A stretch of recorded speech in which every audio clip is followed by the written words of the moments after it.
یزید نے اس وقت مدینہ کے والی ولید بن عقبہ کو لکھا کہ امام حسین علیہ السلام سے میری بیعت لے لیں، اور اگر یہ انکار کرے تو ان کے سر کاٹ کر میرے پاس بھیج دو۔ ولید بن عقبہ نے مروان سے مشورہ کیا تو اس نے کہا سب بیعت کر لیں گے مگر امام حسین علیہ السلام ہرگز بیعت نہ کریں گے، اور تجھے ان کے ساتھ پوری سختی کا برتاؤ کرنا پڑے گا۔ بس ولید نے کسی شخص کو امام حسین علیہ السلام کو بلانے کے لیے بھیجا۔ قاصد جس وقت پہنچا تو امام حسین علیہ السلام مسجد میں تھے، تو امام حسین علیہ السلام نے قاصد سے کہا تم جاؤ میں آتا ہوں۔ ابھی تھوڑی دیر ہی ہوئی کہ امام حسین علیہ السلام ولید کے پاس جانے ہی والے تھے کہ قاصد پھر آ گیا اور اس نے کہا کہ ولید آپ کے انتظار میں ہے۔ امام حسین علیہ السلام نے فرمایا جلدی کیا ہے، جا کر بتا دو کہ میں آتا ہوں۔ اس کے بعد امام حسین علیہ السلام 30 بہادروں کو اپنے ہمراہ لے کر ولید سے ملنے کا ارادہ کیا۔ امام حسین علیہ السلام داخل دربار ہوئے۔ ولید نے امام حسین علیہ السلام کی مکمل تعظیم کی اور اس کے بعد بیعت کا ذکر کیا۔ امام حسین علیہ السلام نے کہا مسئلہ سوچ بچار کا ہے، تم لوگوں کو جمع کرو اور پھر مجھے بلانا، میں لوگوں کے سامنے اظہار خیال کروں گا۔ ولید نے کہا پھر کل تشریف لائیے گا۔ ابھی آپ جواب نہ دینے پائے تھے کہ مروان بول اٹھا اے ولید اگر حسین اس وقت تیرے قبضے سے نکل گئے تو پھر ہاتھ نہ آئیں گے، ان کو اسی وقت مجبور کر دے اور ابھی بیعت لے لو، اور اگر یہ انکار کریں تو حکم یزید کے مطابق ان کا سر تن سے جدا کر دو۔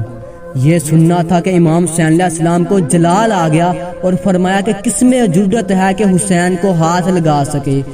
تجھے نہیں پتا کہ ہم آل محمد ہیں، فرشتے ہمارے گھر آتے رہتے ہیں، اور ہمیں کیوں کر مجبور کیا جا سکتا ہے ہم یزید جیسے فاسق فاجر اور شرابی کی بیعت کریں؟ امام حسین علیہ السلام کی آواز کا بلند ہونا تھا کہ بہادران بنی ہاشم داخل دربار ہوئے۔ اس سے پہلے کہ عظیم ہنگامہ برپا ہوتا امام حسین علیہ السلام نے ان کو سمجھا بجھا کر خاموش کر دیا اور واپس تشریف لے گئے۔ ولید نے یہ سارا واقعہ یزید کو لکھ کر بھیج دیا۔ اس نے جواب میں لکھا کہ اس خط کے جواب میں امام حسین علیہ السلام کا سر بھیج دو۔ ولید نے یزید کا خط امام حسین کے پاس بھیجا۔ امام حسین علیہ السلام نے صبر کے ساتھ حالات پر غور کیا اور رات کو روضہ رسول پر تشریف لے گئے اور مناجات کے بعد روتے روتے سو گئے۔ خواب میں اپنے نانا محمد صلی اللہ علیہ وآلہ وسلم کو دیکھا کہ آپ حسین کی پیشانی کا بوسہ لے رہے ہیں اور فرما رہے ہیں کہ اے نور نظر عنقریب امت تجھے شہید کر دے گی، تم بھوکے اور پیاسے ہوگے، تم فریاد کرتے رہو گے لیکن تمہاری فریاد کوئی نہیں سنے گا۔ امام حسین علیہ السلام کی آنکھ کھل گئی اور واپس گھر تشریف لائے۔ اپنے رشتہ داروں کو اکٹھا کر کے کہا اب اس کے علاوہ کوئی چارہ نہیں کہ میں مدینہ کو چھوڑ دوں۔ وطن کو چھوڑنے کا ارادہ کرنے کے بعد اپنے بھائی حسن اور مزار سیدہ پر تشریف لے گئے۔ بھائی سے رخصت ہونے کے بعد اپنی اماں جان کو سلام کیا۔ قبر سے سلام کا جواب آیا اور اس کے بعد نانا کے روضہ پر گئے اور بہت روئے، اتنا روئے کہ روتے روتے سو گئے۔ تو خواب میں نانا کی زیارت ہوئی تو نانا نے صبر کی تلقین کی اور فرمایا بیٹا حسین ہم تمہارے انتظار میں ہیں۔ بس امام حسین علیہ السلام 28 رجب المرجب 60 ہجری کو مدینہ سے مکہ مکرمہ روانہ ہوئے۔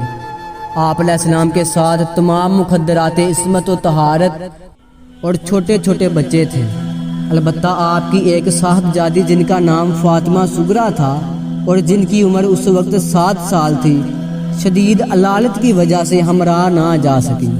امام حسین علیہ السلام نے بھی فاطمہ صغریٰ کی تیمارداری کے لیے حضرت عباس علیہ السلام کی ماں جناب ام البنین سلام اللہ علیہا کو مدینہ میں ہی رہنے دیا۔ امام حسین علیہ السلام 3 شعبان کو مکہ معظمہ پہنچے۔ آپ کے پہنچتے ہی والی مکہ سعید ابن عاص مکہ سے بھاگ کر مدینہ چلا گیا اور مدینہ جا کر یزید کو مکہ کے تمام حالات لکھے اور بتایا کہ لوگ امام حسین علیہ السلام کی طرف بڑی تیزی سے بڑھ رہے ہیں۔ یزید نے یہ خبر پاتے ہی مکہ میں امام حسین علیہ السلام کو قتل کرنے کی سازش پر غور شروع کر دیا۔ امام حسین علیہ السلام کو مکہ میں قتل کرنے کے لیے ایام حج میں 300 شامیوں کو بھیج دیا گیا کہ وہ حاجیوں میں شامل ہو جائیں اور وہاں جس حال میں امام حسین علیہ السلام کو پائیں قتل کر ڈالیں۔ بس امام حسین علیہ السلام نے مکہ کو چھوڑ کر کوفہ کی طرف سفر شروع کر دیا۔